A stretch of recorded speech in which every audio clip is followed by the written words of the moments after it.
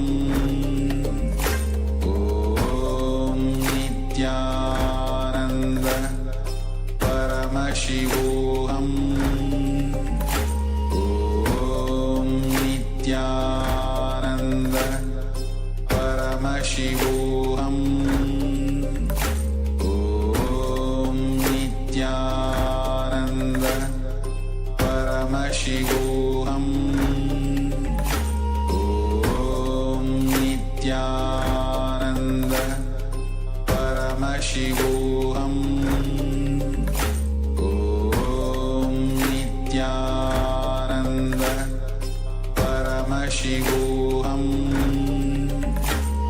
Om Nithyananda Nithyanandam Paramasukadam Kevalam Jnanamurtim Dvandvatitam Gagana Sadrisham Tattvamasyaadilaksham Ekam Nityam Vimalamachalam Sarvadi Sakshibhutam Bhavatitam Trigunarahitam Sadgurum Tam Namami.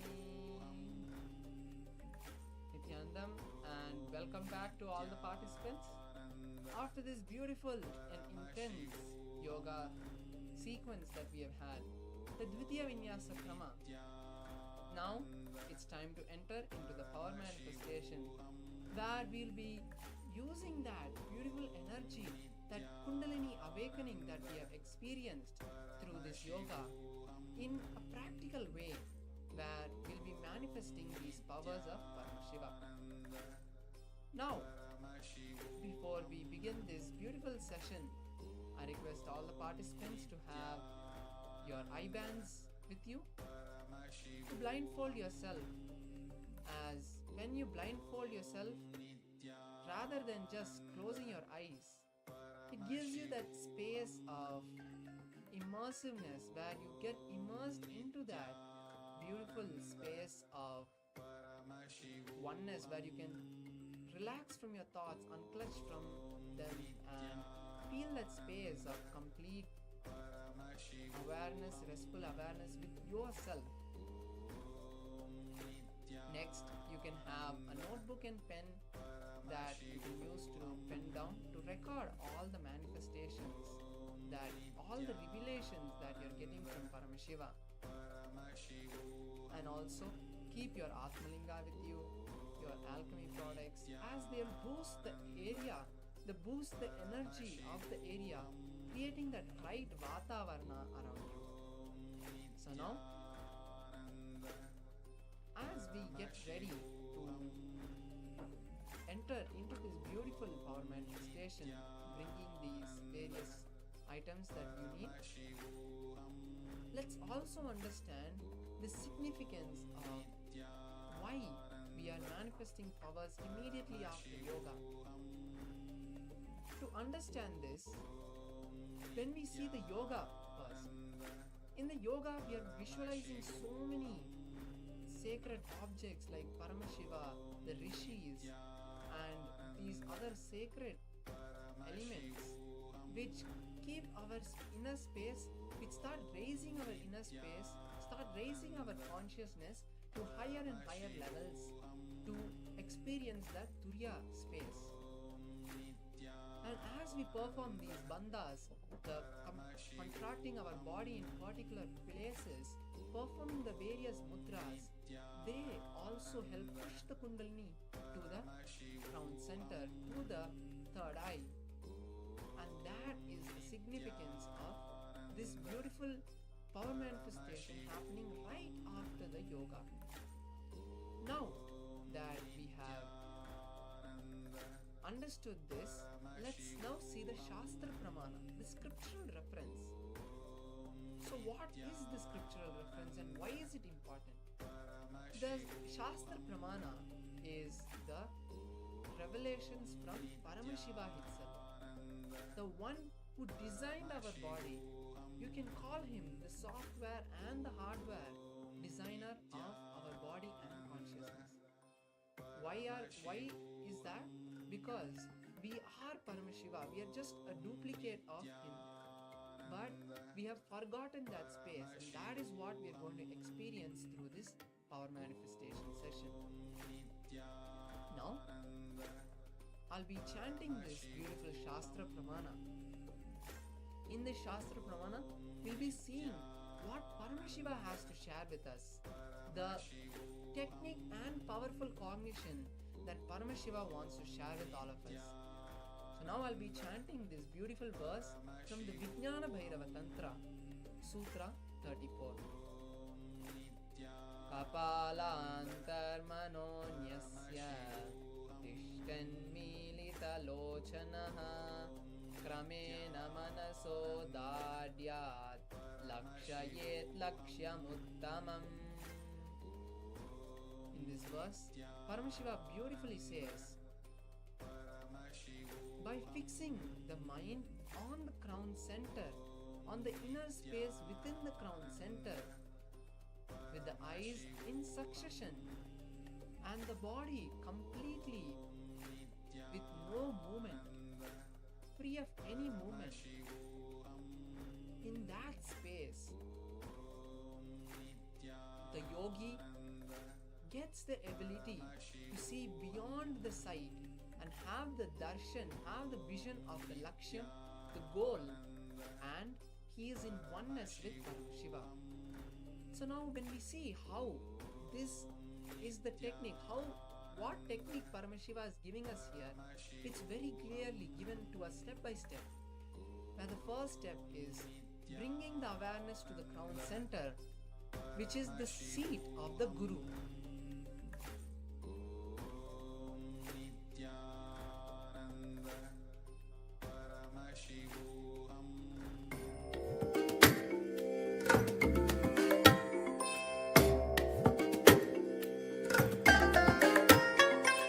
I bless you all.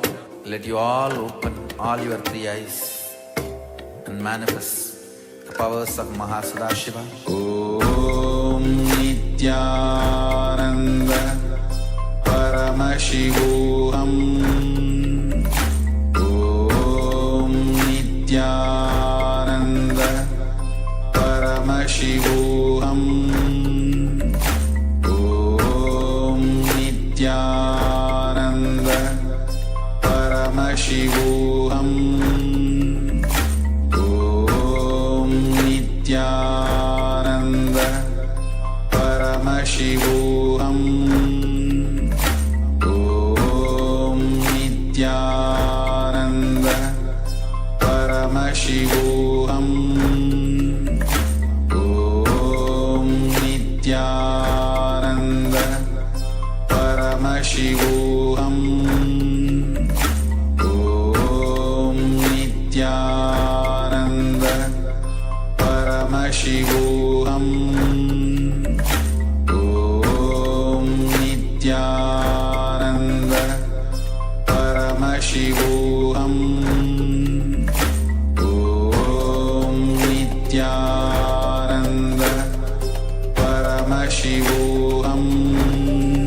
Paramashivoham.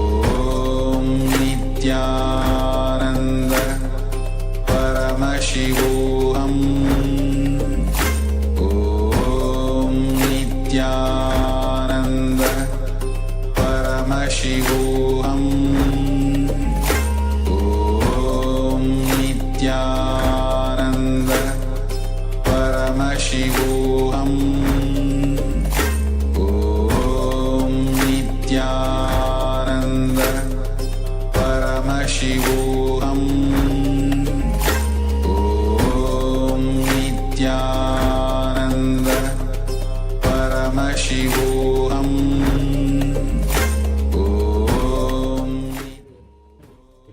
So I hope the participants are able to hear me now. Now let's continue with this power manifestation session where we were understanding the powerful cognition from the Shastra Pramana. So this first step Paramashiva tells us is to bring the awareness to the crown center, then unclutch from everything. After that oneness with Swamiji that you experience, unclutch from everything and you will have the divine darshan of the goal of whatever is being shown to you. Now we'll be moving into the first round of the manifestation. Today we are going to be seeing some pictures, and as we see these pictures, feel free to just allow yourself to have the darshan of whatever is being seen. Now, let's close our eyes, blindfold your eyes. You can see some participants are yet to close your eyes. You can start.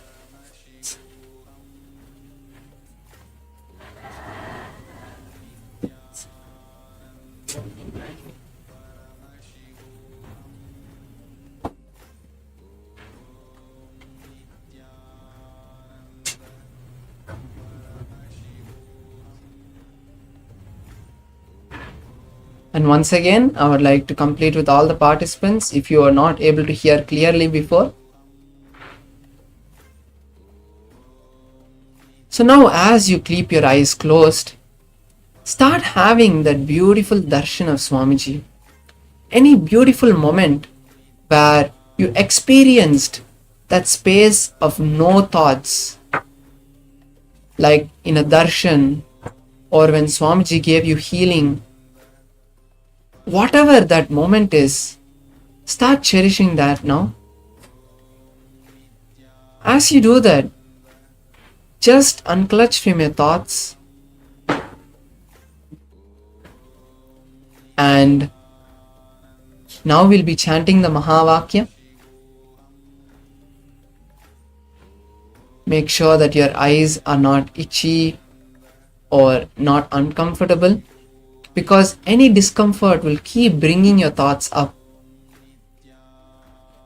keeping you in a space of oneness. Let's now start chanting the Mahavakya. Om Nithyananda Paramashivoham.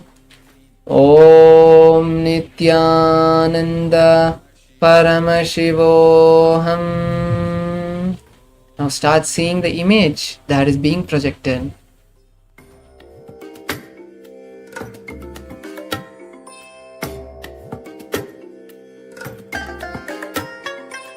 I bless you all. Let you all open all your three eyes and manifest the powers of Mahasadashiva. Om Nithyananda Paramashivoham. Nithyananda Paramashivoham. Om Nithyananda Paramashivoham. Om Nithyananda Paramashivoham. Om Nithyananda Paramashivoham. Om Nithyananda Paramashivoham. Om Nithyananda Paramashivoham. Om Nithyananda Paramashivoham. Om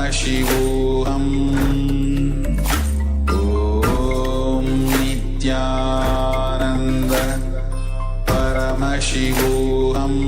Om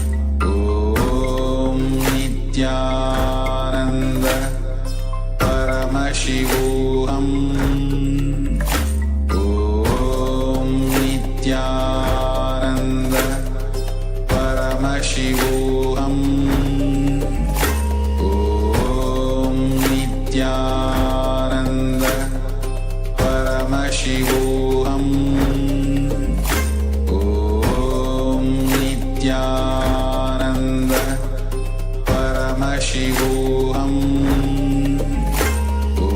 Om Nithyananda Paramashivoham. Om Nithyananda Paramashivoham.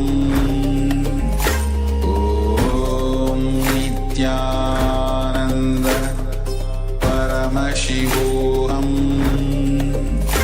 Om Nithyananda Paramashivoham.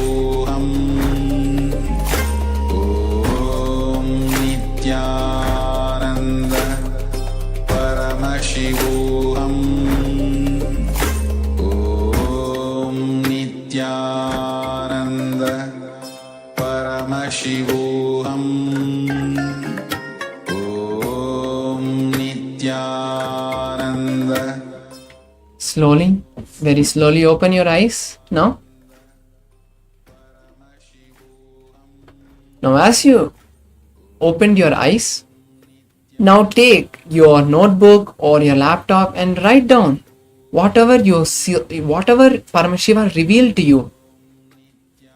All the revelations that you get are just a boon that Paramashiva is giving you, just a darshan Paramashiva is giving you. It's not something you're doing where like you need to eat, where you have to put the food into your mouth. It is not like that. When you go into that space of deep sleep, you just sink there and then you start to have that beautiful restful sleep.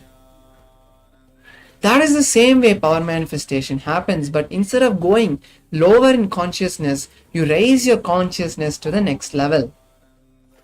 Now, as you have written down,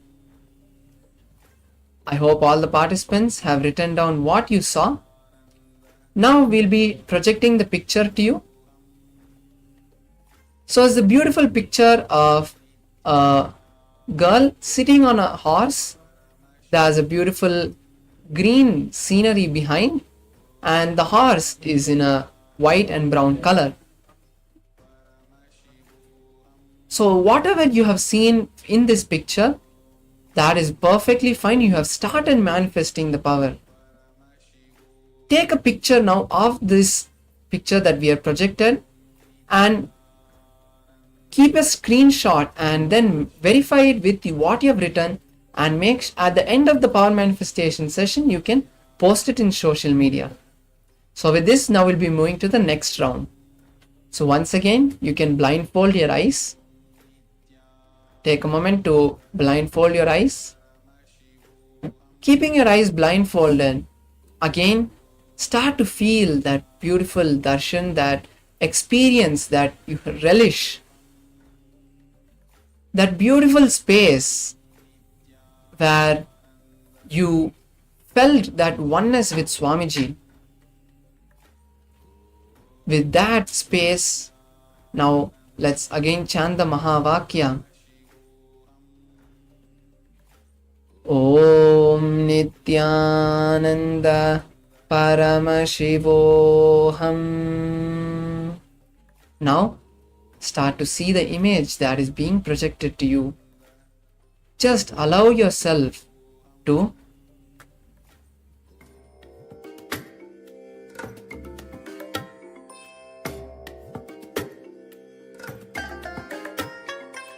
I bless you all.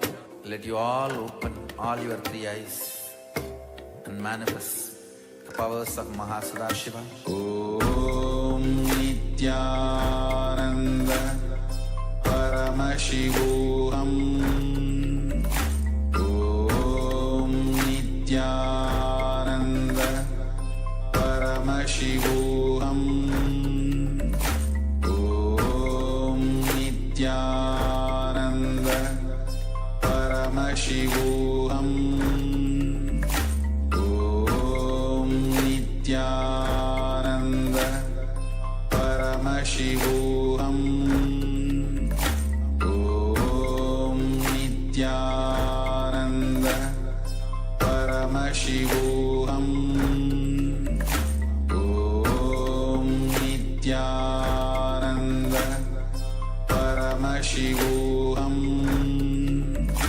Om Nithyananda Paramashivoham. Om Nithyananda Paramashivoham. Om Nithyananda Paramashivoham.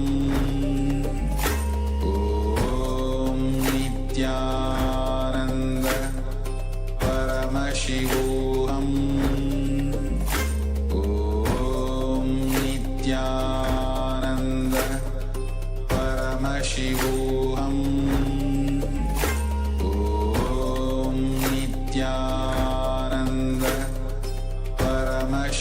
Om Nithyananda Paramashivoham Om Nithyananda. Slowly, very slowly open your eyes. Now, let's again take a few moments to again write down whatever you saw. Whether it's a color, whether it's a number, whether it's any object that Paramashiva revealed to you, you can write it down. Don't feel any self-doubt because it's only you that you're writing it down to. No one else. No one else is going to see except you. So now write down everything that you saw. Let's take a few moments.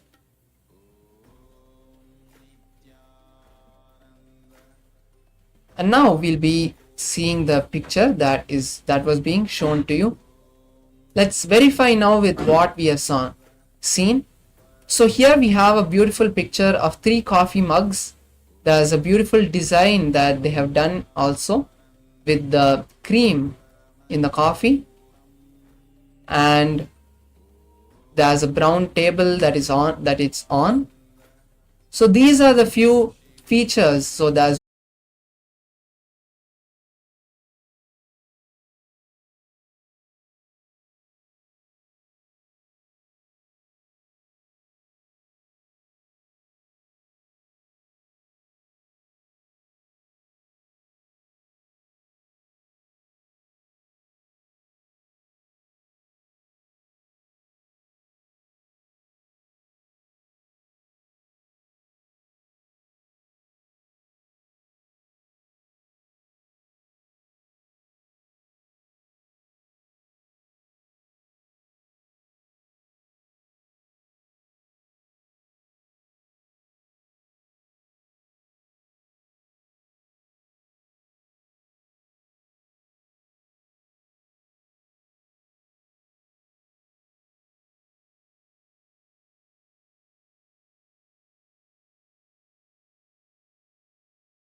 नित्यानन्दं परमसुखदं केवलं ज्ञानमूर्तिं द्वन्द्वातीतं गगनसदृशं तत्त्वमस्याधिलक्ष्यम् एकं नित्यं विमलमचलं सर्वधी साक्षीभूतं भावातीतं त्रिगुणरहितं सद्गुरुं तं Namami. Nithyanandam to all the participants. We welcome every one of you here for your day 6 of Paramashivoham Level 3 program. How are each of you doing? We are here on the 6th day of the program today. And so far we have learned some of the most important, some of the most profound truths about life, starting from understanding about our existence. And from there, moving on to understanding about how each of us exists in the parallel universes, the existence of 14 lokas, and how each of us exists in those higher dimensions of life. We have been learning about each of them. Today, we are going to be working on one of the most subtlest forms of our existence. Yet, this one aspect of you has a huge role to play in your decision-making systems, in how you relate with life, in how you cognize yourself, in what are the powers that you manifest, in what are the possibilities that you manifest. So, before we get started with today, I'd like to request every one of you here to take a few minutes and share with us How have each of you been enjoying the program? How has your power manifestation been so far? And how have you been enjoying the initiations, the processes like the death meditation processes? Nithyanandamma Anandeshwari, Nithyanandamma Jian, my stuff Nithyanandam, my Hedi Shlak Nithyanandam, my Johanna Del Carmel, Nithyanandam, my Julie Silla, Malia Khori. Very nice to see all of you here, fresh and excited. How many of you are excited for today?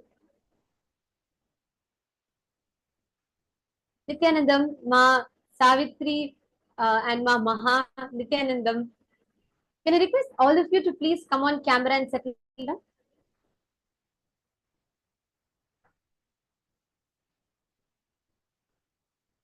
It is very important that we're all, see, each of you have taken out, you've all committed yourself to this journey of your experience of Paramashivoham, right? And you have taken, and of course, the very fact that you're all sitting here shows how committed you're all towards your experience of Paramashivoham. So now, when you are here, you have taken out your time, you've taken out you have from time from your busy schedule and you have made yourself available here. Just make sure for any reason you are not missing out this experience, this initiation that Swamiji is gifting. Make sure that small distractions, a small conversation with someone, or let's say your time on social media, or let's say something else, the small things should not come up in your way of experiencing Paramashiva, your ultimate possibility, which is what Swamiji, the avatar of Paramashiva, is here to gift us. So now, so far in the last 5 days, what part of the program did you all enjoy? What was a new click that you had? Or what was something that you felt made a difference for you? Can I request everyone if you take a minute or two and revisit just back in the last 4 5 days? Nithyanandam, Ma Linanzi Sylvie. Nithyanandam, which place are you joining us from, Ma? Ma Linanzi Sylvie.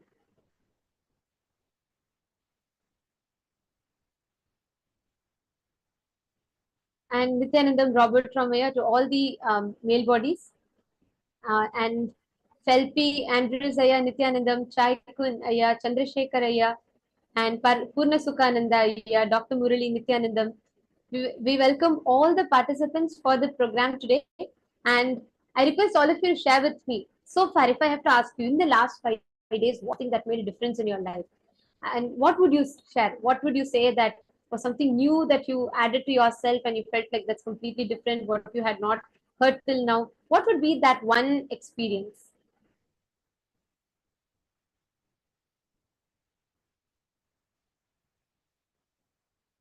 Ezekwalaya, Nithyanandam, very nice to see you. I see you sincerely sitting throughout the whole day in the program, and I see you participating a lot. So that's wonderful, Aya. I just wanted to share with you. The more and more you manifest powers, and the more and more you start enriching with that science, it will become a deeper experience inside of you. Right now, you're spending your time here, you're sitting, you're manifesting powers. I see you very actively participating throughout the day. I'd like to tell and request you to take out a few minutes every day in transmitting that experience that you receive to others. So when you do that, what happens is you start manifesting that space in you even more intensely. So do take out some part of your time and reach out to your friends, family members. Every day, make it a point. Even if it is just one person, that's fine. But reach out to that one person every day. Oh, that's wonderful. Ezekiel has posted. I have been making videos on my Facebook page. That's wonderful, Aya. Very nice to see you doing that. And start taking this. Actually, you will see, Aya, the more and more as you keep doing that, you will see that you will start manifesting that experience in you even more intensely, like 10 times more intensely.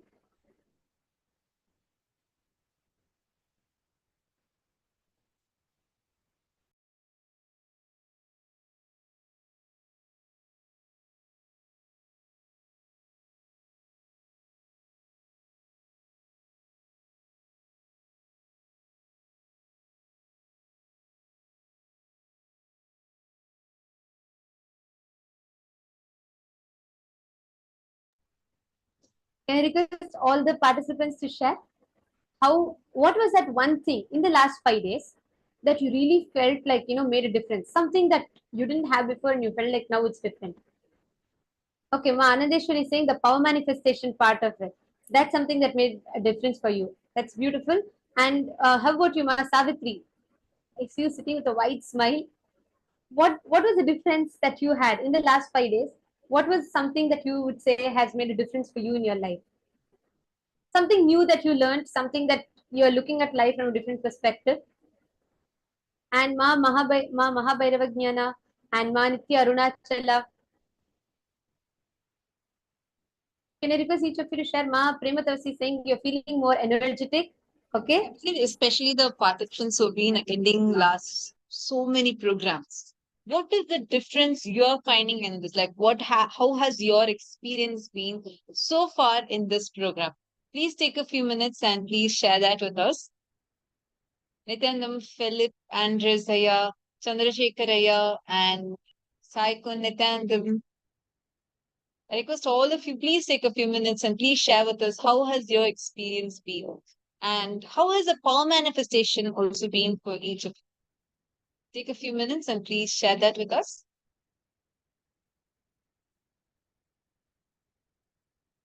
Mahedish Luck is also enjoying the yoga sessions. It's making you active. That's wonderful.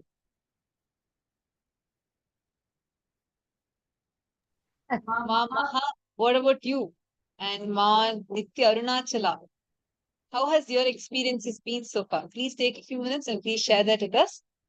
All right, so let's now enter into the very first session. The first session that we are going to be learning is on the Swargaloka. Swargaloka, like today we are going to be having the darshan of Bhagavan Sada Nritya Bhagavan Nataraja, the Lord of Swargaloka.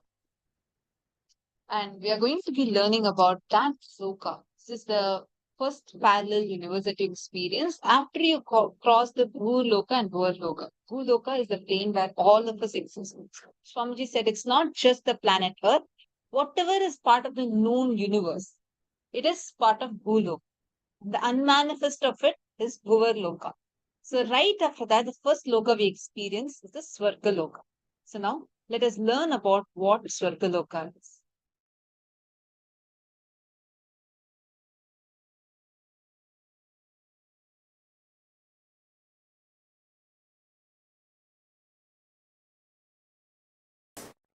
Swarga is not the heaven ordinary human beings understand. Swarga is not given to you if you believe in some ideas and don't believe in some ideas. Swarga or Naraka is manifested by you by your time, space, elasticity, elongation possibility. When your space behaves with elasticity and manifests your time, either by elongating it or shrinking it, you manifest Swarga or Naraka in you. The time-space shift, elasticity base on which elongating or shrinking of the time experience happens in your being. That space is your identity. Your identity, your being is experienced by you. It is rooted in your ability to elongate the time or shrink the time. That is where you experience personal freedom.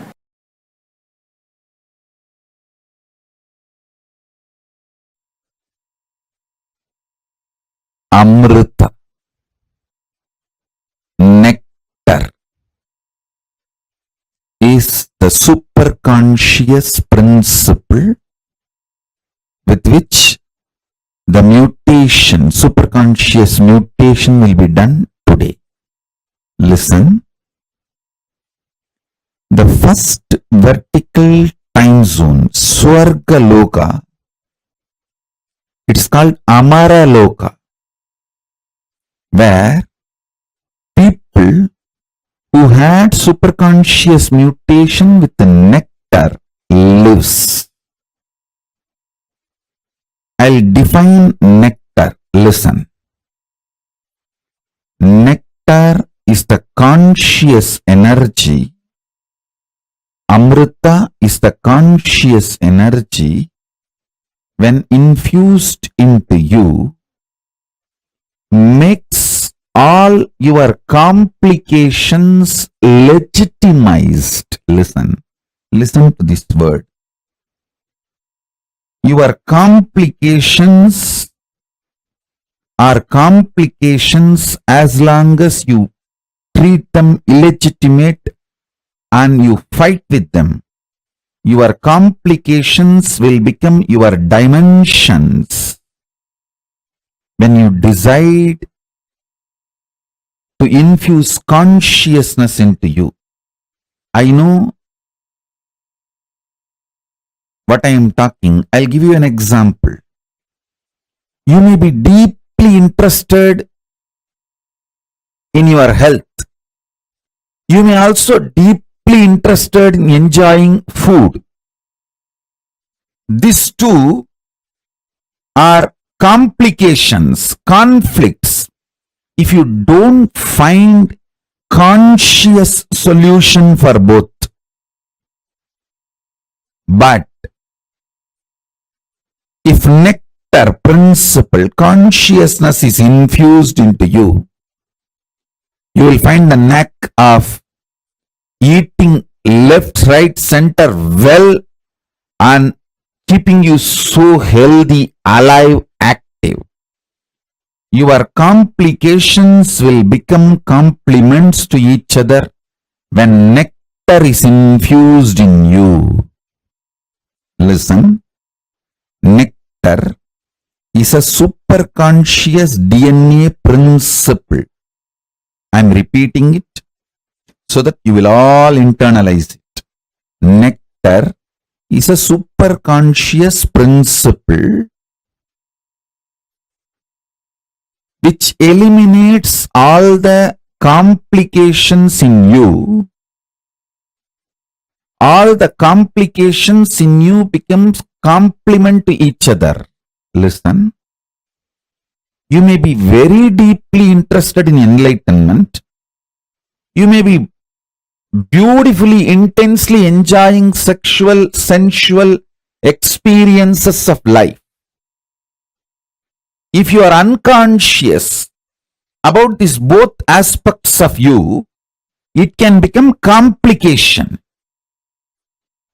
If Amaratva, nectar principle, consciousness, the nectar DNA, Amrita DNA, if it is infused in you, suddenly you know both are not your intense seeking of enlightenment and your intense ability to enjoy the sex and sensual pleasures are not complicating each other. They just different dimensions of you actually complementing each other. Listen. I mean what I am saying, and I know what all the inferences you will get when you hear these words. I am talking with that clarity and responsibility. None of your core aspects complicate each other. Your fears don't complicate your desires. Your desires don't complicate your inspiration. Your inspiration don't complicate your fears. Your fears Don't stop your enlightenment. Listen. All your core aspects are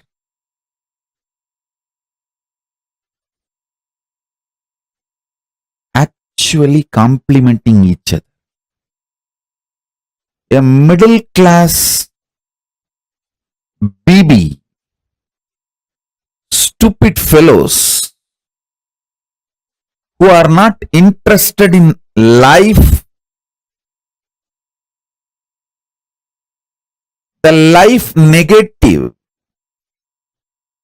demonic fellows, devilish fellows, they believe the middle class morals of life. They believe complicating their lives.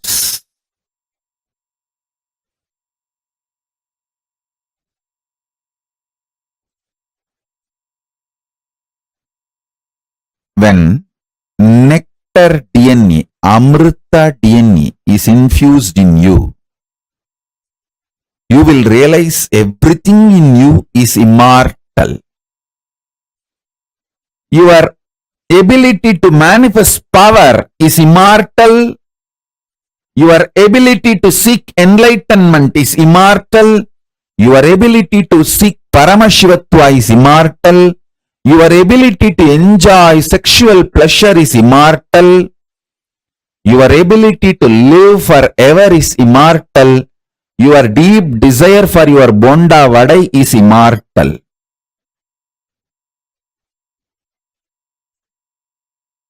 Nothing need to be eliminated or complicated in your existence. Listen, what I am telling you is Deva Rahasya. What I am telling you is the Deva Rahasya. This is the principle of Amrita DNA. When Amrita DNA enters into you, you are allowed into Swargaloka. Swargaloka does not allow cheap slum dogs. It's like you enter into a grand 7-star casino in Las Vegas and ask, oh, is gambling moral? Is it not sin? Hey, if you know it is sin, why did you come all the way to Las Vegas and get into this 7-star casino, spending thousands of dollars? You have come here to ask this question? Then go and sit where you are and ask all these questions. There are some places the questions have no answer. Those questions just become irrelevant. Swargaloka is the place where complications become irrelevant. All your dimensions become immortal. Nothing conflicts each other. Nothing complicates each other. Nothing confuses each other. A unique organized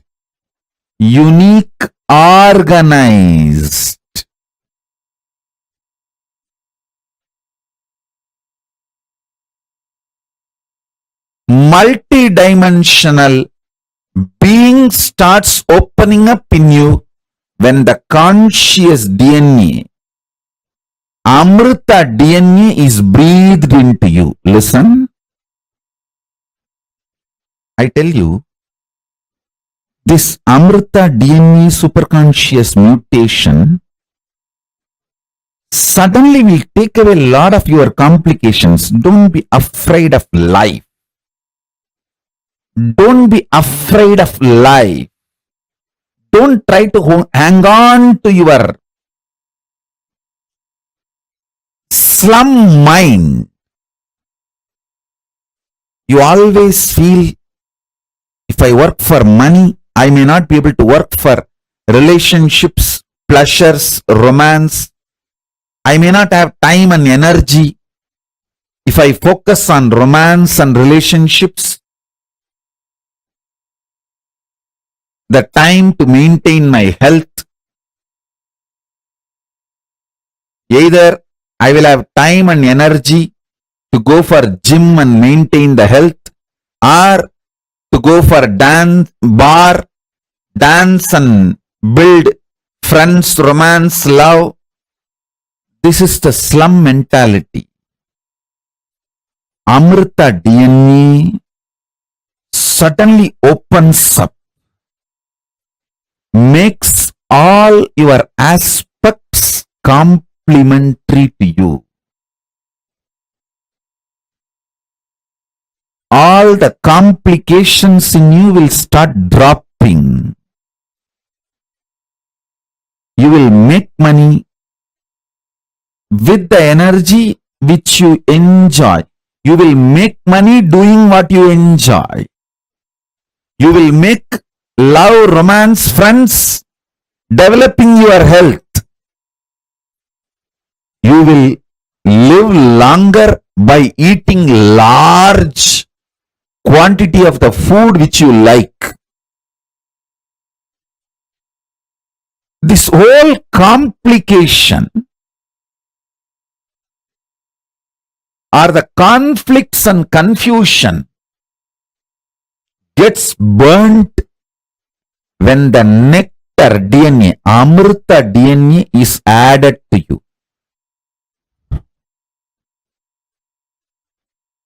I'll bow down to Ganapati, then Paramashiva, then Garuda. Garuda is Lord of Amrita. He is the protector of Amrita. Now Garuda will enter into each one of you and add nectar DNA. Amrita DNA in you all. Understand?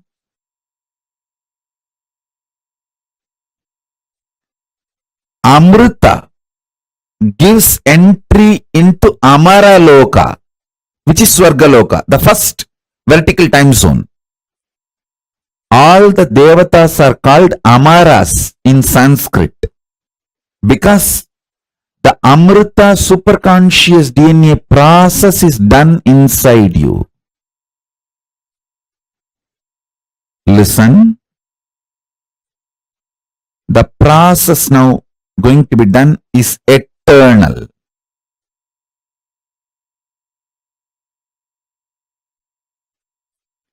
Nectar principle, Amrita principle infuses such vast consciousness in you. The inner space goes through such explosive understanding. The right, wrong, good, bad, sin, merit, all this idea gets organized with a larger picture of the cosmos and enormous energy to handle all the complications and manifest it as compliments starts happening.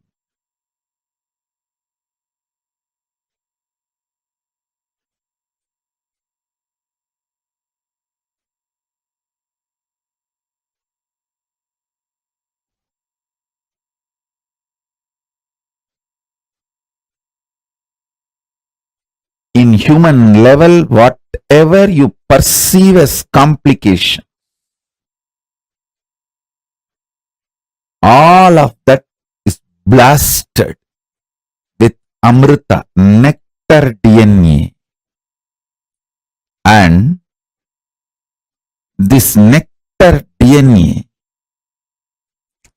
suddenly makes each of your complication immortal, and that becomes complement dimensions of you. No more complication.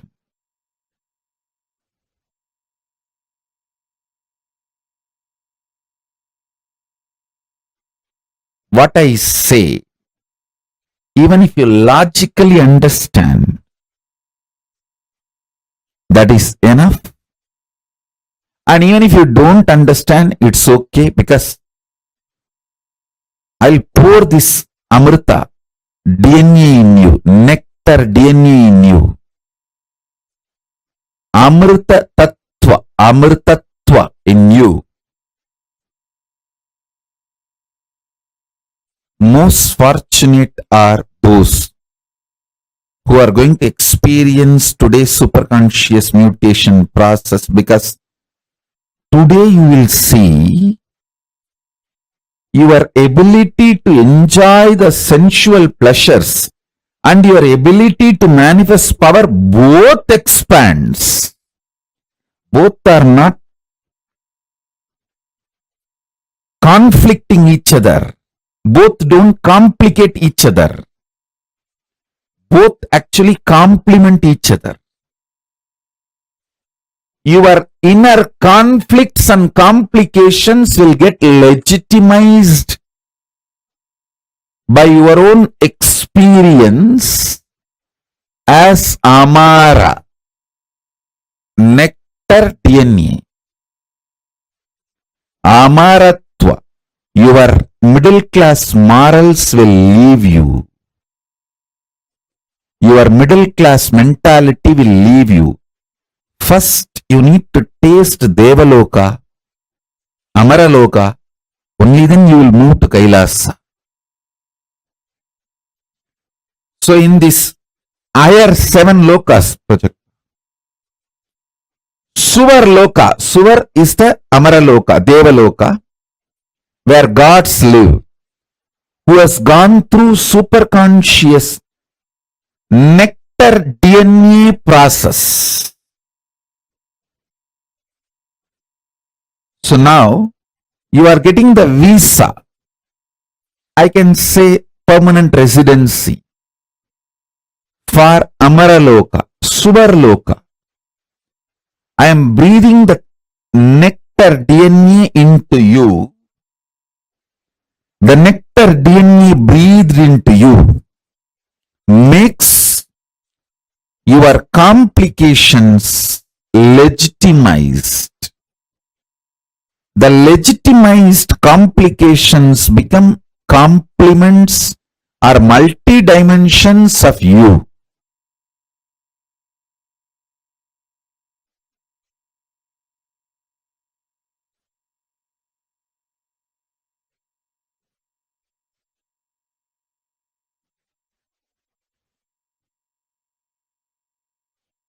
The first loka,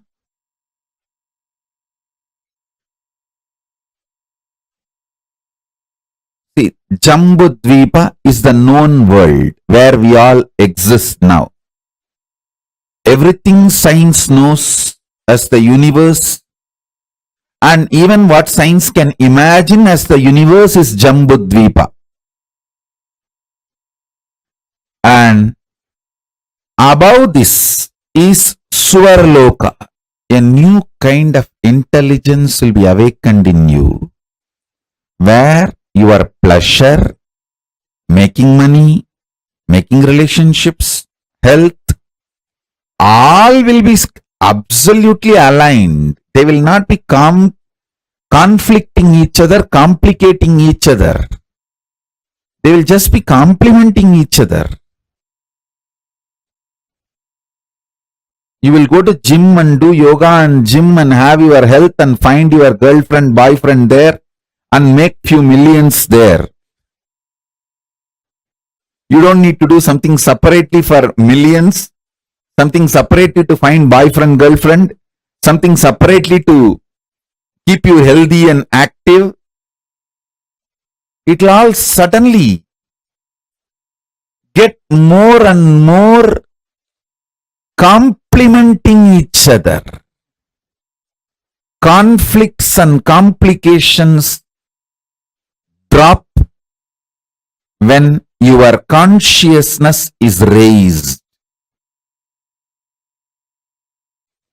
Legitimizing your complications into multi-dimensions of you and making them as part of or complements of your very being. You will just seamlessly exist with all the core aspects of you. Absolute unclutching and extreme romance. Absolute health and extreme sensual enjoyments. Absolute completion and powerful way of dealing with all conflicts. When the superconscious DNA is infused into you, not just diseases disappears, the health in the different level happens.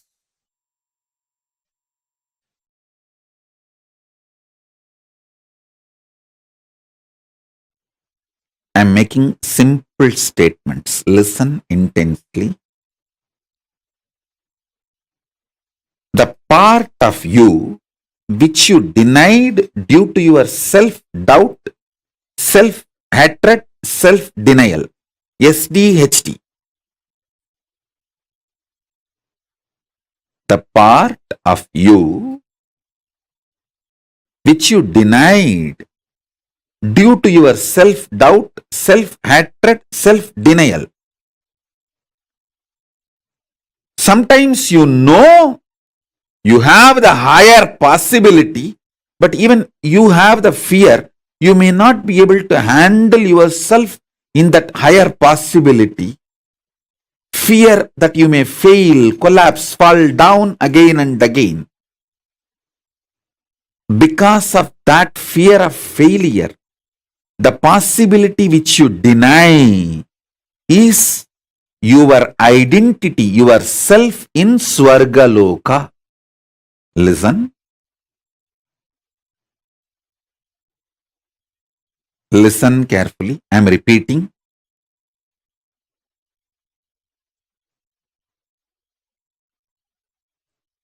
Your own possibility, your own identity, your own self, your own existence, which you deny due to your self-doubt, self-hatred, self-denial.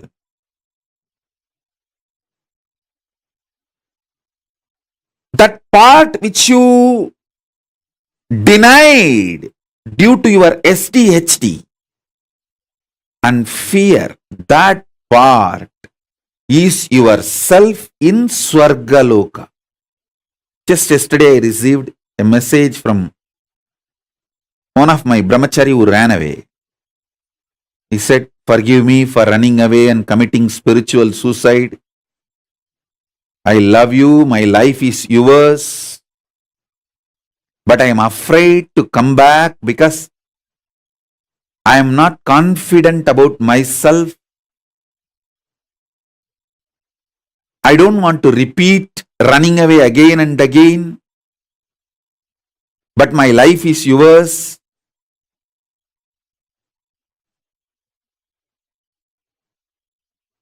This is a typical example.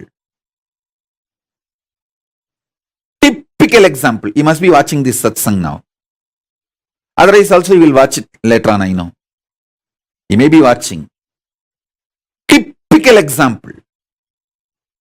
That part which you deny due to fear of failure, SDHD, that part, that whole which you deny is yourself in Swargaloka. Denying and living with the lower self is Narakaloka. Listen, listen, listen. He sent a long message. Forgive me, Swamiji. He said that he has committed spiritual suicide by leaving me and running away from me. And he is not able to handle himself. And he is afraid to come back because he is not confident that he will not run away again. This is typical example of the small part denying the whole. The whole which you are denying is yourself in the Swargaloka.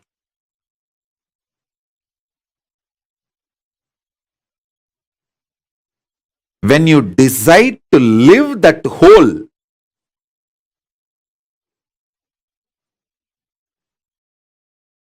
by being ferocious with your self-doubt, self-hatred, self-denial, saying, hey, if I fail, it's okay.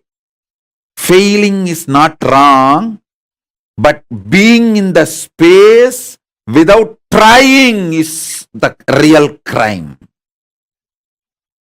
Let me jump, jump, jump and fail, nothing wrong.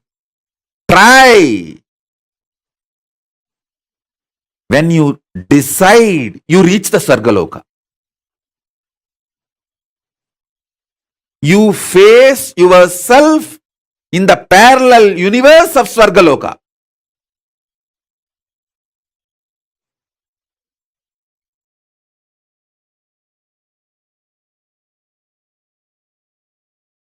I tell you, highest renunciation, greatest tyaga is renouncing your self-hatred. See, Paramashiva worshipped in Devaloka, in Indraloka, he is called as Tyagaraja. I was wondering, Paramashiva worshipped in Swarga should be called as the Raja of the pleasure, king of pleasure. Why is he called as Tyagaraja? Musukunda Chakravarti, the Chola king of Tiruvarur, when he went to Swarga, Indraloka, understand, Hindus had a regular communication and travel to other dimensions. It was a lifestyle for us. It is a lifestyle even now for us. We used to go and come to other dimensions. It used to be very usual, regular. Till we were invaded and all the science was destroyed and demonized. Much was destroyed. The remaining left over was demonized. The Musukunda Chakravarti went to Swargaloka and he even helped Devatas in their war with Rakshasas. Because he helped and they won the war, the Devatas head of the gods, Indra, wanted to gift him something. He asked, "Oh Musukunda, you are such an amazing help and support and friend for me. Please ask what do you want." And do you know funny thing? Musukunda Chakravarti did not ask, "I want to stay in Swarga." No, he said, "My Chola kingdom is much more amazing than Swarga. There is nothing you can give me. There is nothing you can give me. I have everything more than Swarga." I looked around, it looks too poor. There is nothing which is not there in Chola Samrajya, Chola kingdom in Swarga. Indra was very ashamed. He said, "Please, please, please ask something because I need to keep my pride and I need to save my face. I have to gift you something. You came all the way from Buloka and helped me, and I won the war because of your strategies and support. Please ask something and take. So it will give me a feeling fulfilled. And I showed my gratitude. Then Musukunda Chakravarti said, all right. One thing I liked in your Devaloka, Indraloka, the beautiful deity of Paramashiva you are worshipping. In Tiruvarur we have a great temple, but our main deity, Paramashiva, is Swayambhu Murti. The deity you are worshipping is an amazing deity. I wanted to take this deity as a Utsav Murti for my Tiruvarur temple. Indra was first, he was shocked that because his own Atma Murti, the worshipping deity, he is asking. Then finally he felt all right. Anyway, he asked for some gift, so I should not say no. And he gives the deity to him. That deity is called Tyagaraja Swami. So the god of Devaloka is Tyagaraja. It should be Bhogaraja. If you see logically, Mahadeva's version who gives all the Bhogas, like either it should be Swarnagarshana Bhairava or Bhoga Raja, something like that, who gives all the pleasures. But surprisingly, God of Indraloka is called Tyagaraja. I tell you,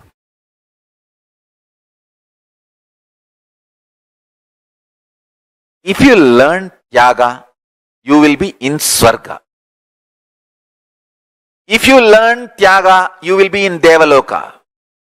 If you learn Tyaga, you will be in Indraloka.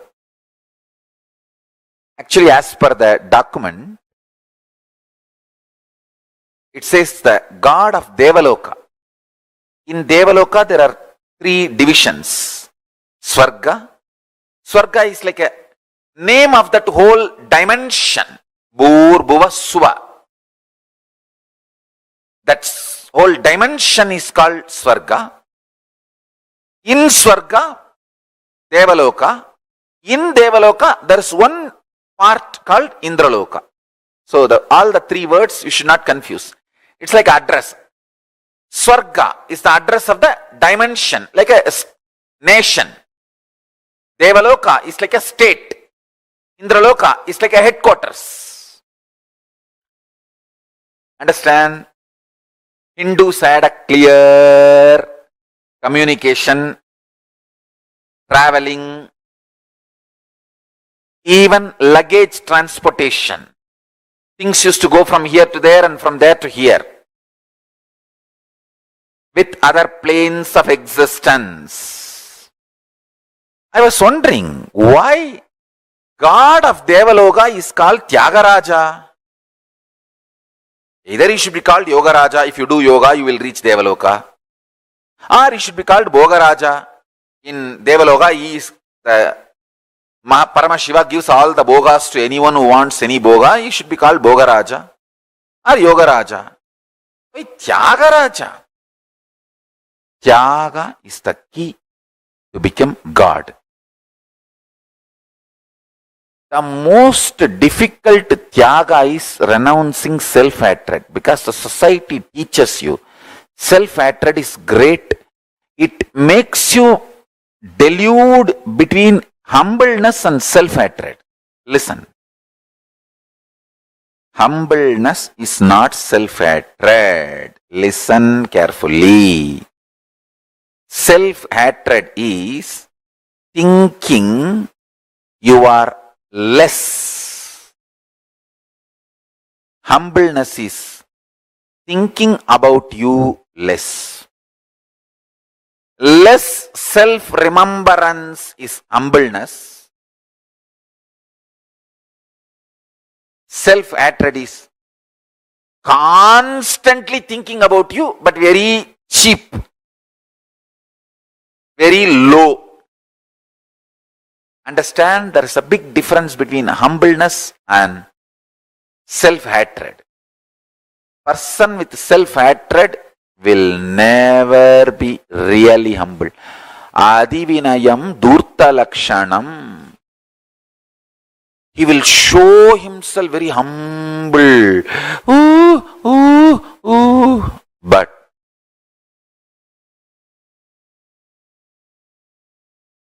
he is not humble. Understand? A real humbleness will be out of powerfulness.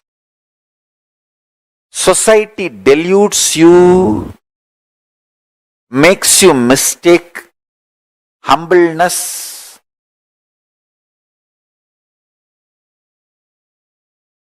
your humbleness as self-hatred, and as you always in the state of self-hatred so that you will be humble.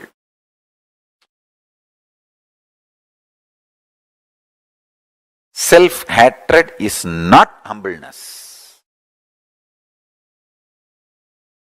Most difficult thing to renounce in the life is self-hatred.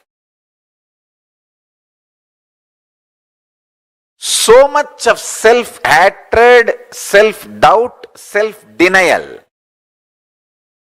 That is why even if you think of future plans, so much of impossibility and you shrink. No, one more suffering, pain of failure, why should I face? Fool. Because of pain of failure, you don't plan, and naturally, no plan means failure. It is like because you are afraid some guest will come to your home, you call that person and tell him, please come.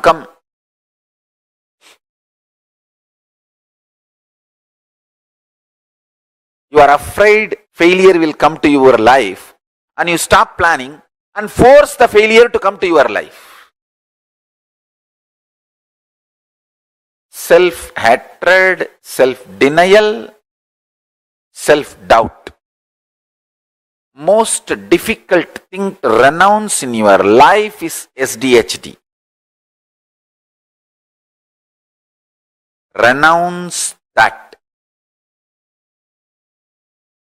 Dhira, courage is moving the SDHD out and having the vision for your future.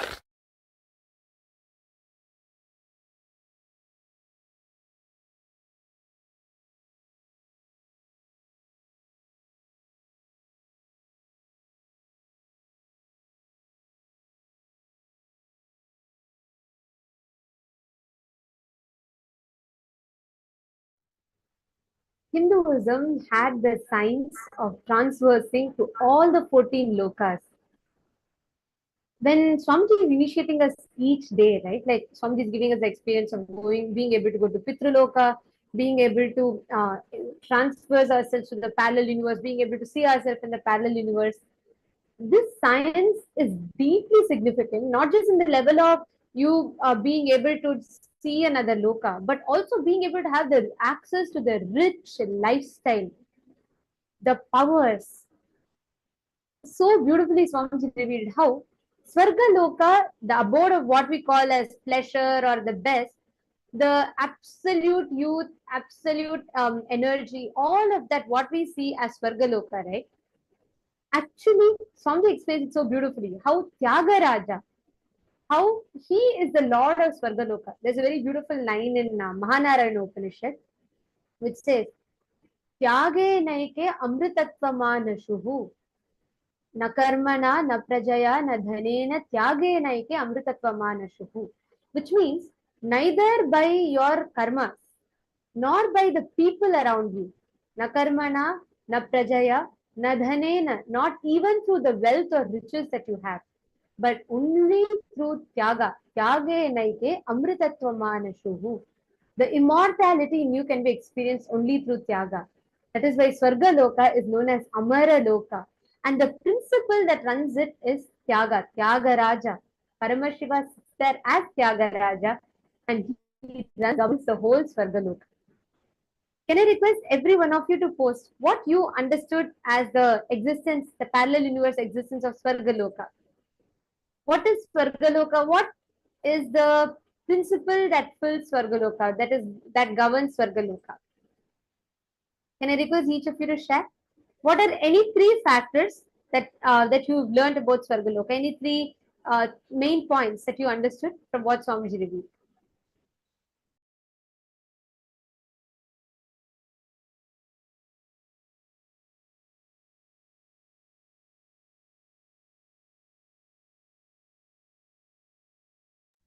Okay, so I see many of you have posted here. I learned about the existence of 14 lokas and the role of Mahakala Bhairava. Okay. Oh, I think this Ma has posted for the previous question. All right, Ma.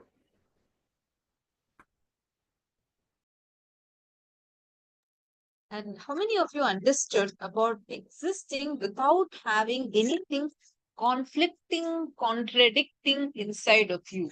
How even the parts that you feel, like for example, eating your most favorite food and being able to be healthy. Like this, what we generally think as what are the components that can be conflicting with each other.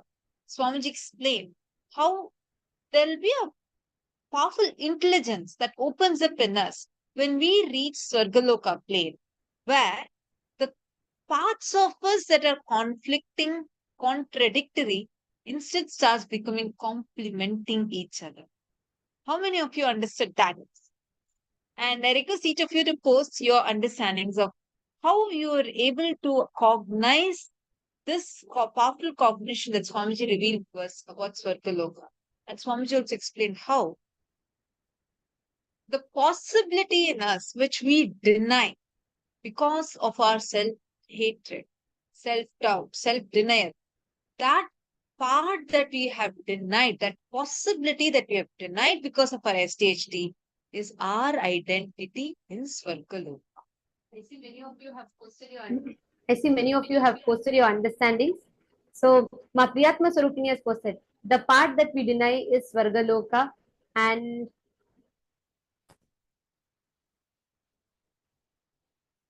I see Ma Istak has posted, and Ma Savitri has posted that she learned about Tyaga. Okay, that's beautiful. Ma Mahabhairava Jnana, what did you understand in this session? What was something new, or what did you understand as Swargaloka in this session?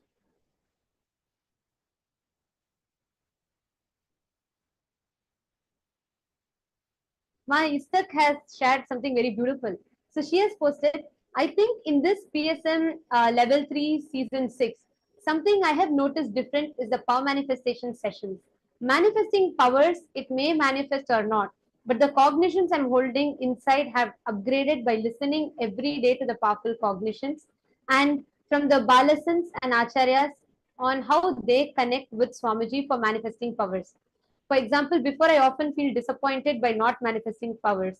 Recently, I started to cognize everything is okay. Whatever Paramashiva or Swamiji shows is a manifestation, and we just need to relax. My space is getting more and more relaxed, unclutched, and connected to manifest powers. Thank you, Swamiji. That's very beautiful, Ma. Actually, you will see just by constantly upgrading your inner space. That's what is life all about. And life with Swamiji is all about that.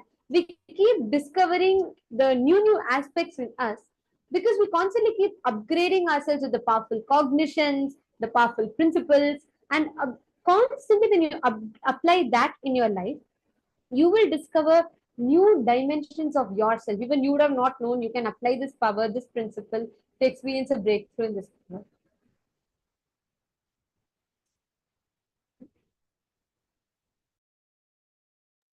I also see Ezekiel Aya has posted saying that how Swargaloka can be reached by doing Tyaga of self-hatred. Anything is given without conflict. I have actually been experiencing for years, but for some reason I forget that is my power. And I go into conflicting thoughts. One thing, Ezekiel Aya, understand this. actually sit and write down what are the thoughts that are conflicting with each other. Swamiji very powerfully says, the moment you put your awareness into this, these thoughts, and take a conscious decision, these thoughts that are conflicting inside of you will actually lose power over you. If you see, whenever you are very, very, having a lot of conflicts in your head, you're stuck in a problem, you're neither able to come to this decision or that decision, a lot of conflict is going on inside of you, you're in a dilemma. You will see that your mind is not able to handle. You'll either feel like you really want to go sleep, or you want to distract yourself away from it. Human beings cannot be continuously with the conflict without resolving it. That is why we tend to divert away by either our body's natural mechanism. We just fall asleep. That's why whenever you have a lot of problems that you're not able to, you're stuck in a problem at that moment, it's just you're not able to resolve it. And for some reason, you're not able to find the solution of it. You'll just fall asleep. How many of you have noticed this? Swamiji explains it so beautifully how human beings cannot be without resolving a particular problem. If you are not able to resolve it, it just means that you have not spent enough time even in understanding what the problem is. If you just sit with yourself and identify where these conflicting thoughts are coming from, write it down. Make a list.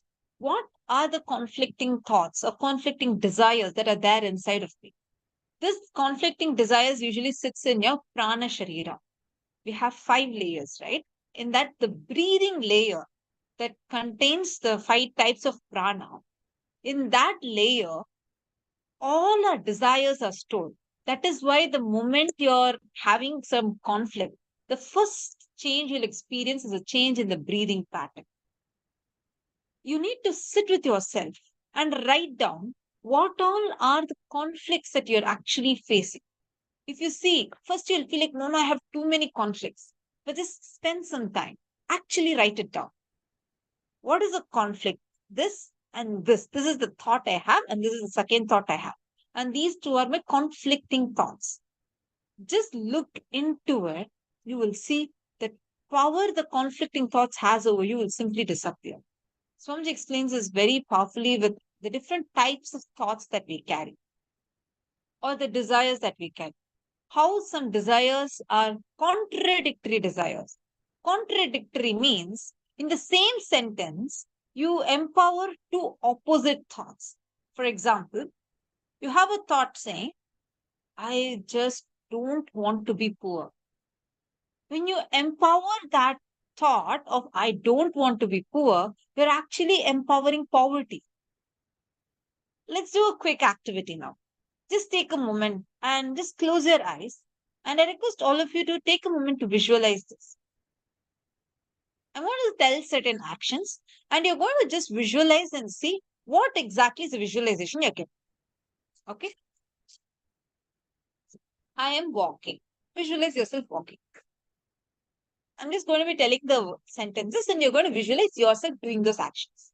I am walking. I am running. I am jumping. I am sitting. I am not sitting.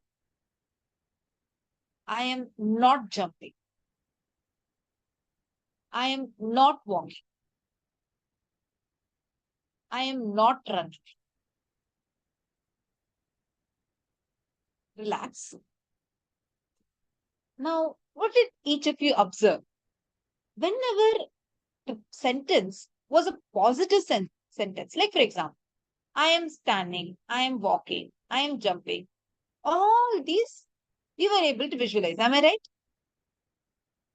But were you able to visualize when we said, I am not jumping, I am not running?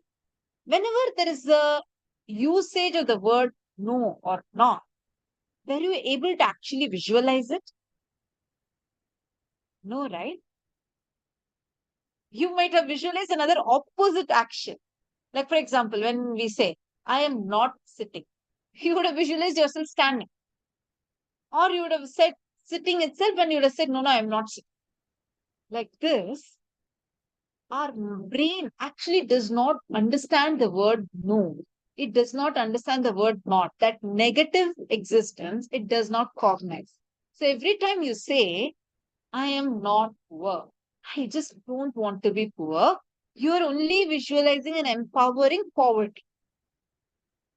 That is why these thoughts are called as contradictory thoughts, including things like, I really want to get rid of this headache right now. I just don't want to make enemies. Like any level, whatever thoughts you're empowering, the negative thoughts, or more than saying it as negative, because many times you'll feel like, oh, just saying that I want to get rid of my headache, how is it a negative thought? It is actually coming from the same sentence, you are empowering two opposite desires. One desire says, I want to get rid of the headache. One more is having the word headache itself. Instead, replace it with the thoughts of, I want to be healthy. I want to have a yogic body. I want to become wealthy. Identify these contradictory desires and transform those into powerful thoughts. It is not just positive thoughts. It's not just about having just some good feelings. It is even the thoughts that you want to empower. Let that thought itself be such that it is moment to visualize, you can manifest it. Ezekiel, I really recommend that you sit and try this. Sit now and write it down and see. You will see how all the contradictions, conflicts, complications in you will just simply dissolve. Now let's all do a quick exercise. Swamiji explained how the part of us which we denied because of our self-doubt, self-hatred, self-denial, where you know you have a higher possibility, but you're afraid you may not be able to handle yourself in a higher possibility. You may fail. Please take a few minutes and pen down that. It might be a thought, like for example, it might be you really feel like you can become a sannyas. You feel like that's possible. But you also have certain fears that is stopping you, pulling you. Or you know you can definitely become a serving epitaph. But there is some self-doubt, self-hatred, self-denial, or your own part mocking you, sitting inside of you. Say, hey, you've already given this commitment before. Did you make that happen? That same part which is sitting inside you and mocking you, because of which you are denying your higher possibility. Please take a few minutes, identify that, and please pen it down.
Now, if you have completed the first step of the process, if you've all finished writing down the first step of the process,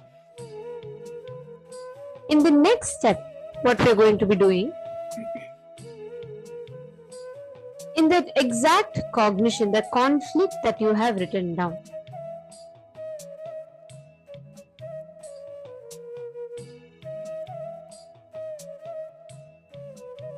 in all the parts of you which you denied due to your self-doubt, self-hatred, in the next step, the fear that you may fall, collapse, fall down again and again.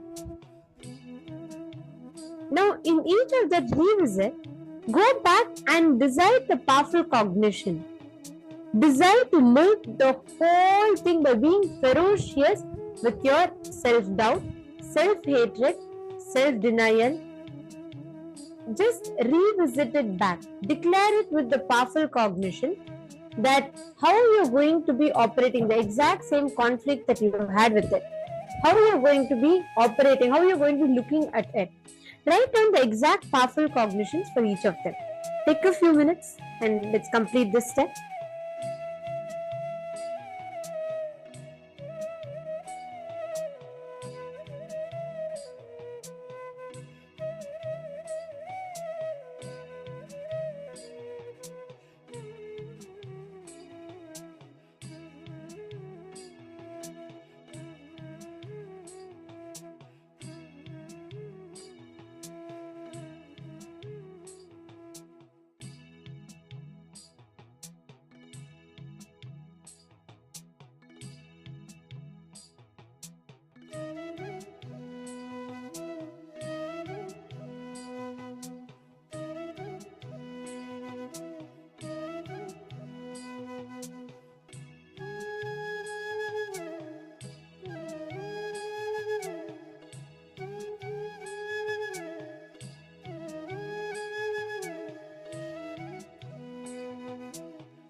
Please relax.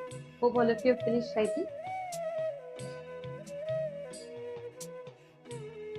Yes. Okay. I see many of the participants have finished writing. Great. Now, I'd like to take a question from one of the participants before we move further. And before that, please understand our decision, our will to have a shift from these patterns. You don't even need to say, oh God, every time how will I identify when I get self-doubt? It's okay. But your decision is powerful enough for you to be able to break free from that. And Ma Priyatma Surupini is asked, Ma, a question, just bringing awareness to this conflicting thoughts, will that be enough for them to leave us? Yes, absolutely yes. Swamiji explains very beautifully, Ma. See, what is called a blind spot? Blind spot is something which exists, but you do not know it exists. It is that. Like, for example, I'll give you an analogy for you to compare with. Okay. So let's say for almost 3-4 days, your house is stinking, right? And you're trying to find out what is the reason, why is there such a bad smell? It is irritating you, it is disturbing you, nobody wants to come to your house, and people who are inside also are going out, and it's affecting the whole thing, right? You're not able to breathe normally. So you're trying to figure out, correct? So at that time, you do not know the source of the smell. You do not know the source of the foul smell. So you try to go around, and after some time, you somehow figure out that the source of the smell is some garbage bag sitting somewhere in some corner. So the moment the struggle of that smell is there only till you find out where the garbage bag is, the source of the smell is. The moment your awareness goes to that, is that a big job? After that, you're very clear. You do not get affected by it as much because now you know the next step. Just pick it up and throw it out. Then naturally all the smells and this residue, everything will go off. Correct? Blind spots are literally the same thing. Now we have it inside of us, but you don't even know why, what cognition is causing you to take a certain action, a certain conflicting thought in you. If you just bring your awareness to the source of that conflict, that is enough for you to have a breakthrough. Understanding? Ma Priyatma Surupini, you're clear, ma?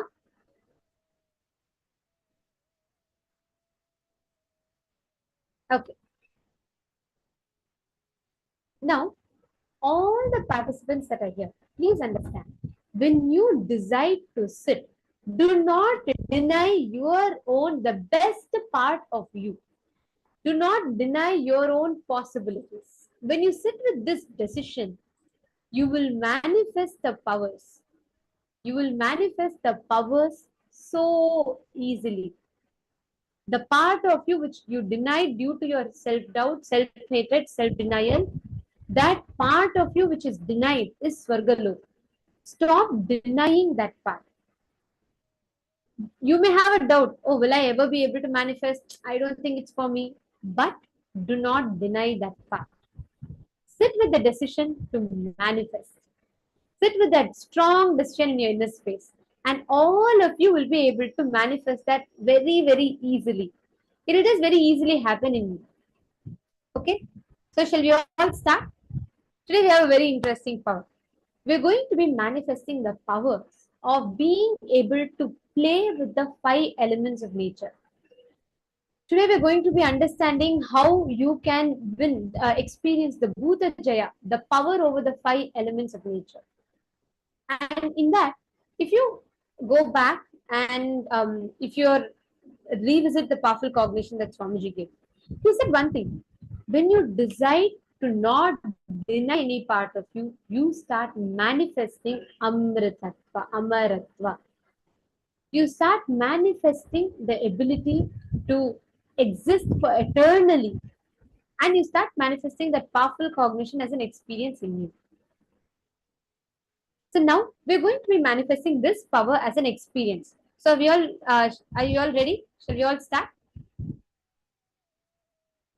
Okay. So now listen, the only principle we need to remember for this, all the 5, the Panchabhutas, all the 5 elements of nature are available, accessible for us to connect with.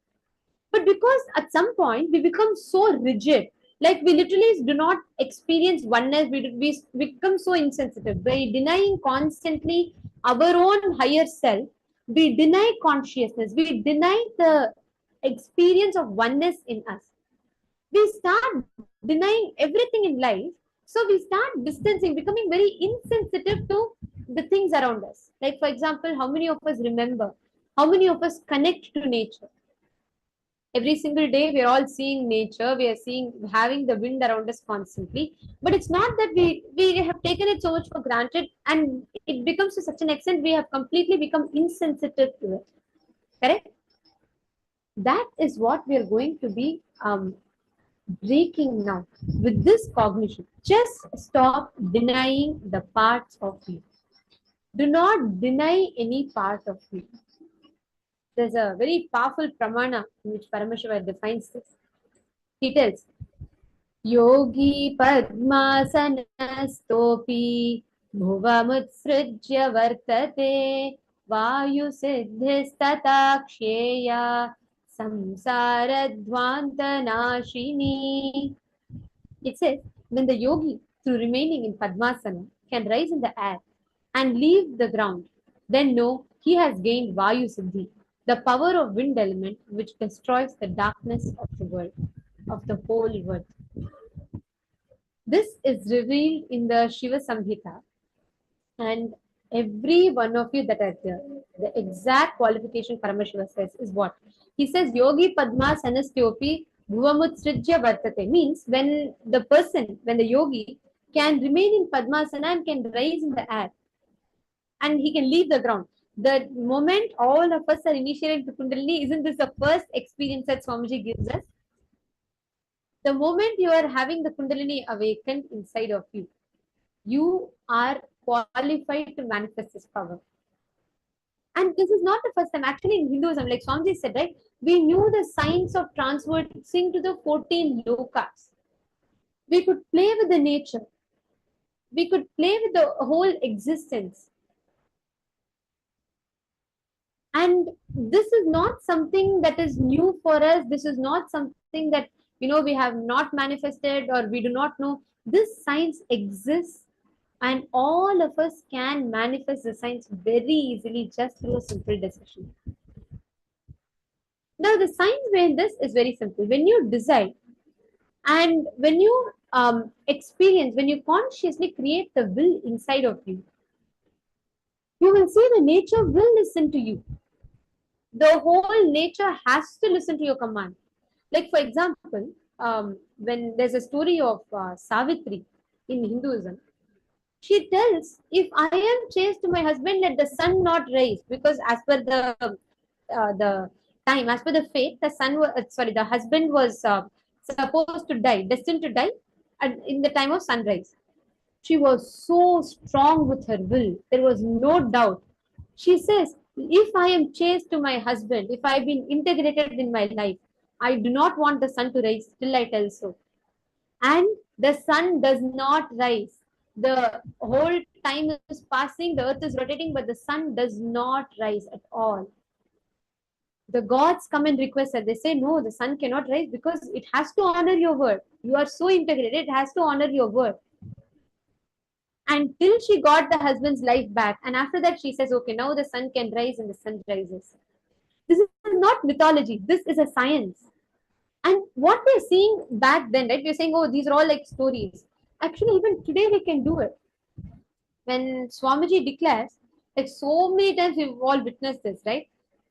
There was a time where once Gajarohanam Swamiji had to come, and Swamiji will never miss time. He's embodiment of integrity.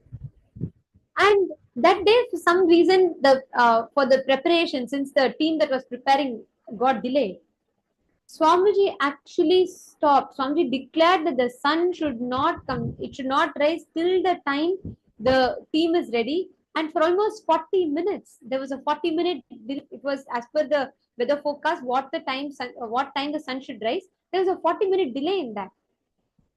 Understand, this is a science. Hindus have had this science. And today we're all gaining access to this science through the initiation that Swamiji is giving us. Today, we're all going to be manifesting this very power, the power of Bhuta Jaya. being able to experience oneness with the elements of nature around you. Are you all understanding? If you're all clear, can I request everyone to put yes in the chat?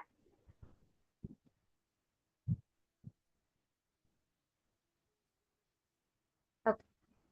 Now, in the first round, what all of us are going to do, listen very carefully. You can never have power over the nature. The moment you try to have power over something, what happens? You already think you are separate and that is separate, right?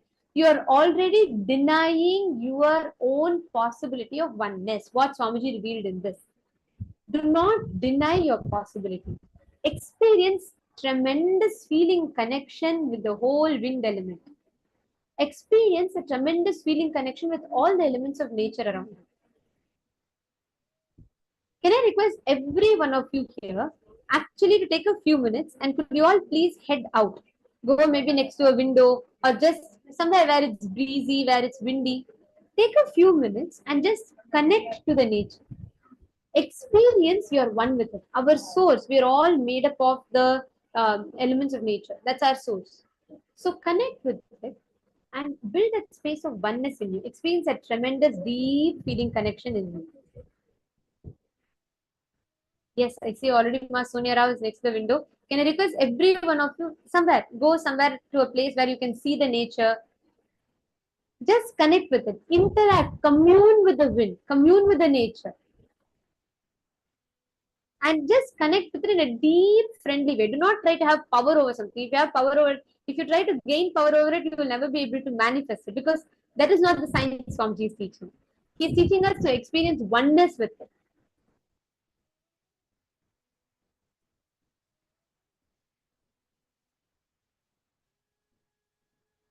Sit straight, intensely. Please go ahead to a place where you can see the wind, connect to it, where you can see the nature, connect to it.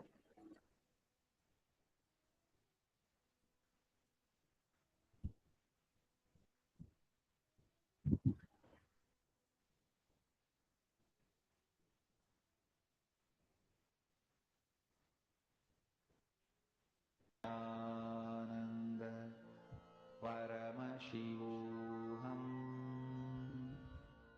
Om Nithyananda Paramashivoham Om Nithyananda Paramashivoham Om Nithyananda Paramashivoham Om Nithyananda Paramashivoham Om Nithyananda Paramashivoham Om Nithyananda Paramashivoham Om Nithyananda Paramashivoham Om Nithyananda Paramashivoham Om Nithyananda Paramashivoham Om Nithyananda Paramashivoham Om Nithyananda Paramashivoham Om Nithyananda Paramashivoham Om Nithyananda Paramashivoham Om Nithyananda Paramashivoham